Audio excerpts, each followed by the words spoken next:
Thank you once again for spending a few minutes to join us in our latest community video update. Today I'm really excited to be able to bring some of our experts from FHN together to talk about well-being and the things that we can be doing to make sure that we are keying in on our wellness. I'm joined today by Dr. Danny Asawi, who is a family medicine physician out at Highland View Drive, and certainly the lead coach for anybody's health overall is our primary care physician. So he's here to share some wisdom with us, as well as Jennifer Thompson, who is an athletic trainer, get us moving and give you expert advice on healthy activities that we can be doing throughout the day. And then Ryan Kerr, who is going to tell us about what kind of things we should be putting into our mouth to get our bodies stronger. So again, I'm very grateful to have all of these experts here today to be able to share with all of you.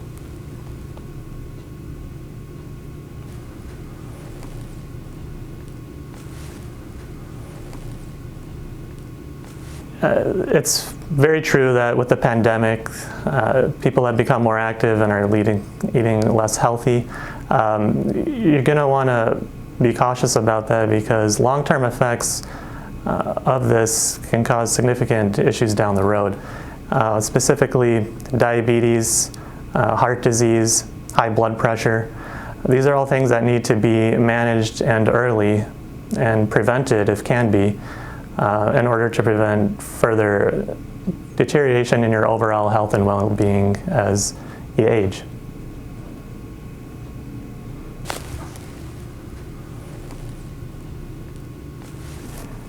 There are the obvious ones, certainly weight. I mean, you may find that your clothes aren't fitting as well as they used to. You can feel more fatigued. You may not be sleeping as well. You may find that you're having stiffness, specifically low back pain. So these are all areas that should be a red flag to chime you into saying that, hey, I might need to improve my overall health and start some daily exercise.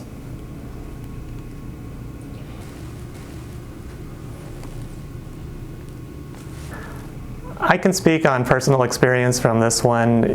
When you try to do too much too quickly, you're very prone to injury. And I've had this myself in the past with a knee injury. When that happens, it's quite demoralizing because your intent is good, but you end up setting yourself back.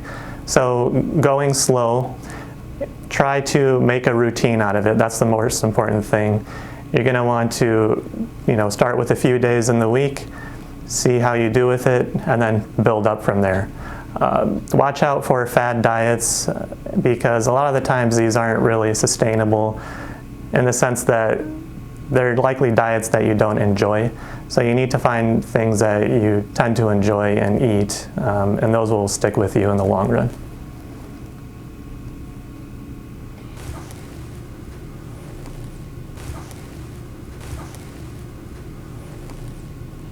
Specifically with respect to the pandemic, going outdoors is one of the safest places to be.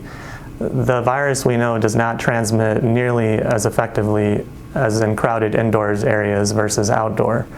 On top of that, you get the removal from self-isolation that we've all been experiencing over the past year. And that has great impacts on your mood and your overall energy level.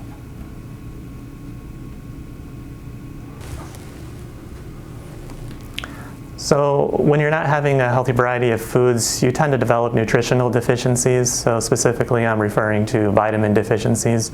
Most common being iron deficiency, vitamin B12 deficiency, iodine deficiency. These are areas that can be easily combated or prevented with having a well-balanced diet, primarily including fruits, vegetables, and protein.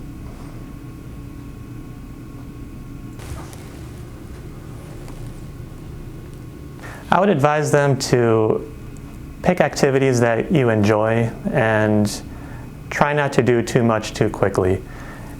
You're going to want to avoid overdoing it, especially as you may be more prone to injury. Try to find areas in your diet that you can easily improve, such as cutting out junk foods. You're going to want to do things in baby steps. As you do that, you'll become to establish a routine, which will become second nature to you. And you'll find that over time this sticks with you and becomes easier as you do it.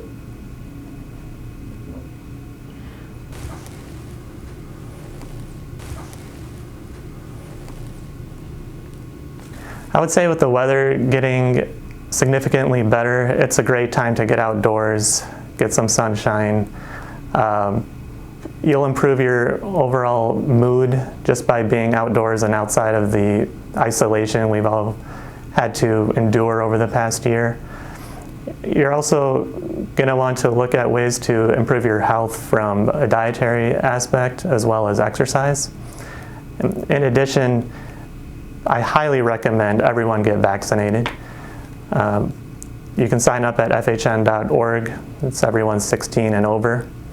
So if you have the ability and capability to do it, please get vaccinated. Please continue to wear masks when you're indoor. And overall, just remain optimistic, and we'll have an excellent 2021.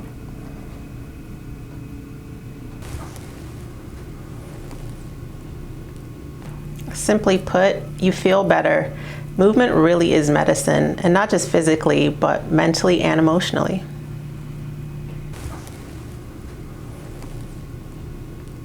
You don't have to have a gym membership. You don't have to run 5Ks every weekend. The goal is to move intentionally, and I don't mean intentionally to the fridge for your next snack, but movement for the sake of movement. So try to think of everyday activities as a way to increase your movement.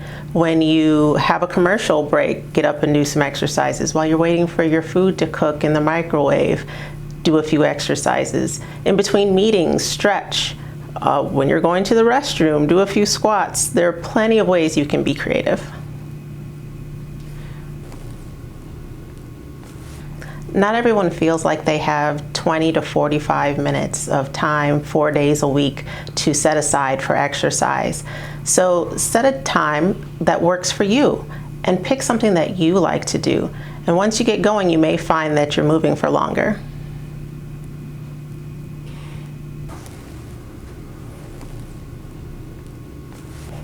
Gradually. We give our cars a few minutes to warm up on a cold winter's day. We owe our bodies the same grace. So get going slowly and then work up your time and energy that you put into the exercise. Sometimes we're raring to go full steam ahead, and then we become sore for the next 3 days, and then we quit. Or we feel like we don't have that big chunk of time, and so we don't do it at all. But something is better than nothing. We are very fortunate to live in an area that has beautiful parks and nature preserves. The trails are well maintained. Some of us may have to take some allergy medicine, but get outside and explore.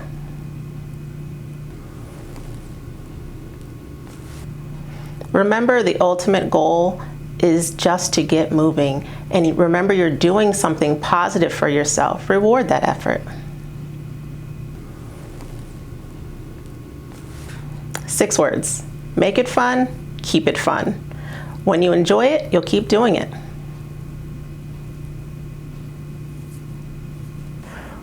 Well, the main important reason for to have a variety of foods is because it really helps us keep our adherence to our diet, because sometimes we're pretty much creatures of habit, so we'll kind of get into this little rut routine, and then we can kind of get that burnt out feeling aspect. So keeping that wide variety really helps us keep us a little bit more adhered to what we want to do for nutritional reasons.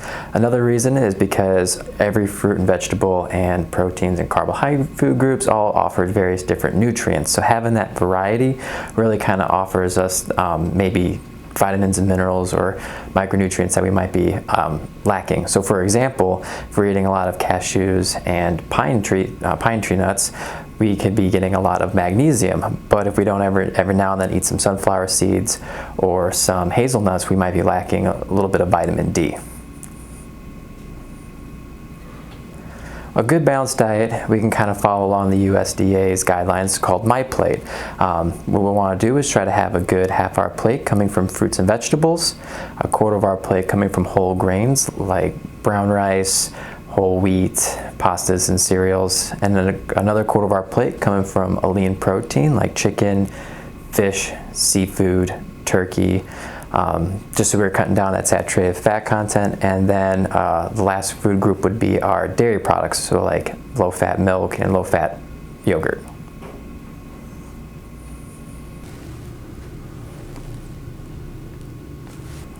So easy ways that we can kind of do is like for that variety aspect, once a week trying to incorporate a new fruit or vegetable that we haven't had a chance to try before. So if you typically don't ever really eat eggplant, for example, try for 1 week to include it into as many meals as you can to offer that little bit of variety.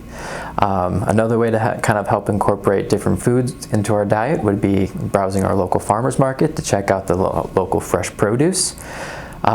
We can also try out different world cuisines that are found in various different regions of the world. It offers us different exposure to cooking techniques, spices, and flavors. So if, like you say, you like Chinese and sushi, you can always try Vietnamese and Thai food to give us a little bit of a different variety. Also, by incorporating different foods into our daily routine, we want to try to opt more for shopping around the perimeter in the grocery store. Those would be more and more of our typical whole foods would be at, whereas our middle aisles can contain a lot more of that processed foods that have a lot more of that extra added sugar and salt that we're really wanting to try to avoid.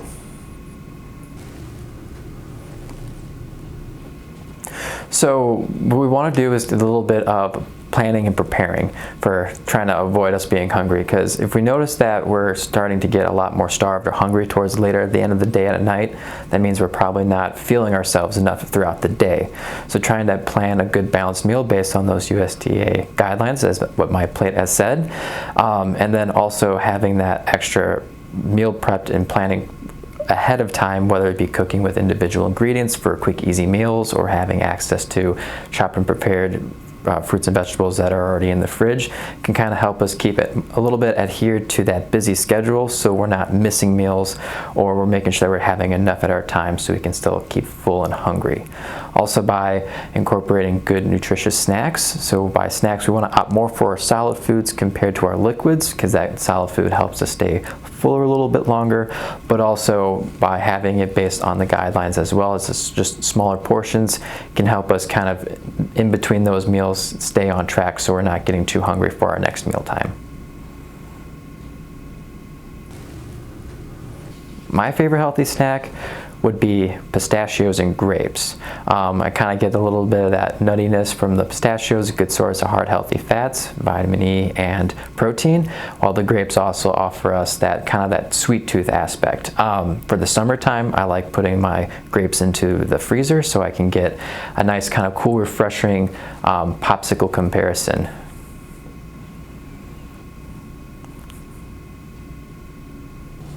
We have seen an uptick in activity throughout Northwest Illinois, especially in surrounding counties, where we see people have become maybe a little impatient with some of the restrictions and are really opening up at a pace that's a little too quick. So we still need to exercise some caution and be safe and be responsible as we continue to move through this pandemic.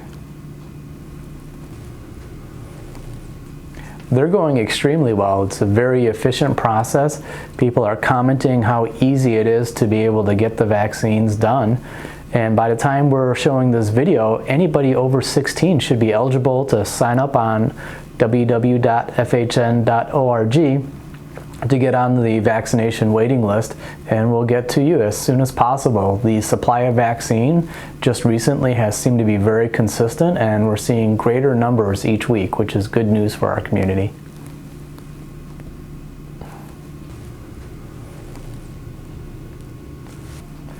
As our weather allows and is starting to get a little bit better, it's a great time to get fit and get healthy. We can do that by joining our virtual challenge, which once again, you can find lots of information to get enrolled on our website, www.fhn.org, and also enjoy much of our local area.